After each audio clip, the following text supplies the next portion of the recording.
All right, welcome. Today we are diving into the absolutely fascinating history of library cataloging. Now, this isn't just about dusty cards in a drawer. It's a quest, really, a centuries-long quest to organize all of human knowledge, starting with ancient clay tablets and bringing us all the way to the interconnected web we use every day.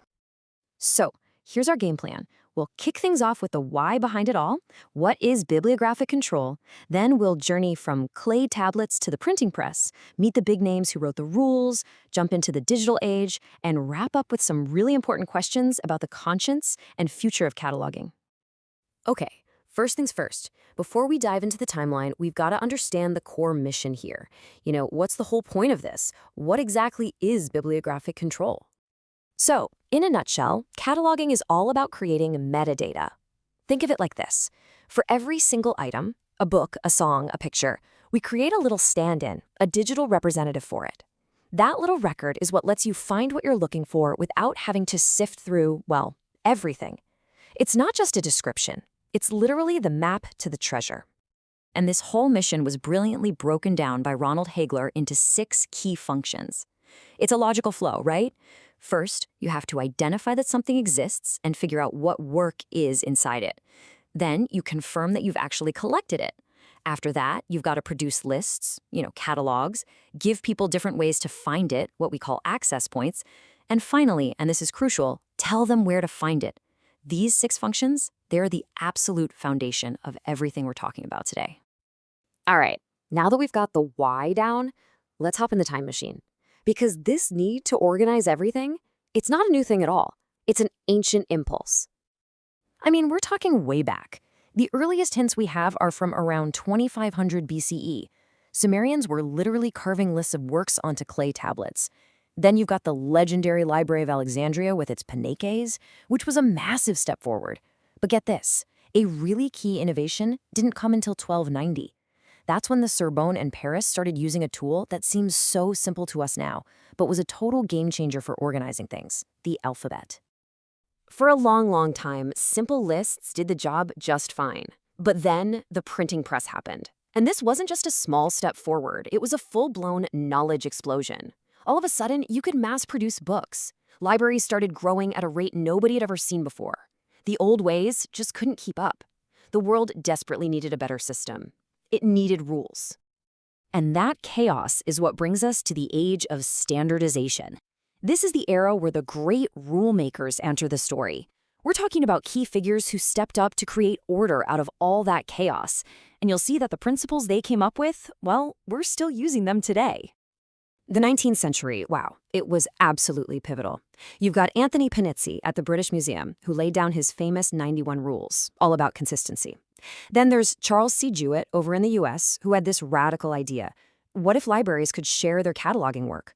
And then you have Charles Ammi Cutter, who came along and just completely changed the way everyone thought about the whole enterprise. Just listen to this. The convenience of the public is always to be set before the ease of the cataloger. This right here, this was a total game changer. Cutter's point was simple but profound. The catalog isn't for us, the librarians. It's for the user. Every single rule, every decision has to be about one thing, helping people find what they need. That's it. So, all these brilliant ideas from the 19th century pioneers didn't just fade away. They were formalized in the 20th century through a whole series of codes. The big dream was to create one single unified standard. This led to the very first Anglo-American Cataloging Rules, or AACR as we know it, in 1967, and then its incredibly influential successor, AACR2, which came out in 1978. But there was a problem. As these rulebooks got bigger and bigger, a really sharp critique came from a guy named Seymour Lubetsky. He looked at the codes and saw this dense thicket of rules for every single possible situation you could imagine. And he said, wait a minute, he argued we needed to get back to basic principles, to create a framework that was more logical and, crucially, adaptable enough to handle whatever new formats came along. And his thinking was absolutely key for what was just around the corner. And what was around the corner? Well, the digital revolution. The computer arrived on the scene, and it basically forced the catalog to make this huge leap from a physical drawer full of cards into a powerful, dynamic, electronic database. Now, this whole evolution completely depended on one thing, the development of the MARC standard back in the 1960s. You can think of MARC as the common language that finally allowed computers to read, understand, and share cataloging data with each other.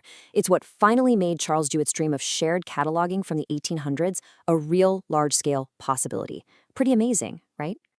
Okay, but as the digital world got more complex, we needed a smarter way to think about how resources are related. And that's where FRBR comes in. It gave us a whole new way to look at things.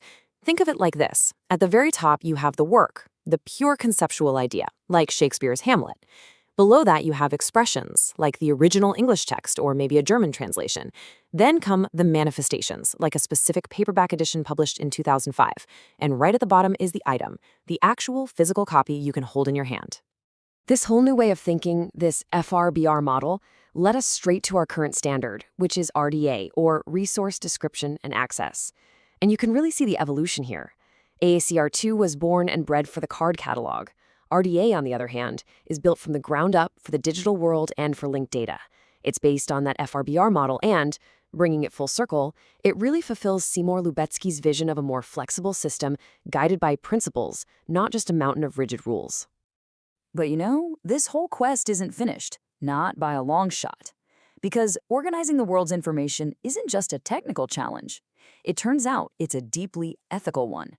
The words we use, the way we describe the world, it all has consequences. And that means cataloging has had to develop a conscience. So let me ask you this. Can a catalog be biased? It's a simple question, but it forces us to face a really difficult truth. A catalog is not, and has never been, a neutral tool. The words we choose, especially when we're describing people and their ideas, carry an enormous amount of weight.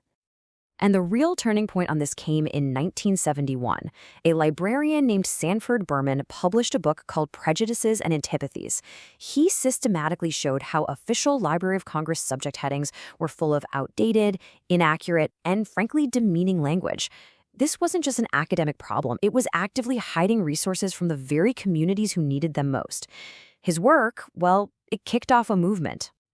And that critical work is still going on today. For example, queer theory has really challenged the whole idea of fixed binary categories for identity, and that critique has had a direct impact. It led to a major change in RDA, Rule 9.7 to be exact, which now allows for fluid, self-identified terms for gender. The rules are evolving to be more respectful and accurate. So what's next? Well, looking ahead, the evolution is continuing with big initiatives like BibFrame. The main goal here is to finally move beyond the old library-focused MARC format and turn our catalog data into true linked data. The idea is to let library information break out of its silo and connect with the huge, broader ecosystem of information on the web. And all of this leaves us with one last big thought to chew on. This whole quest for order, the one that started with marks on clay tablets, is now all about structuring data for a global network.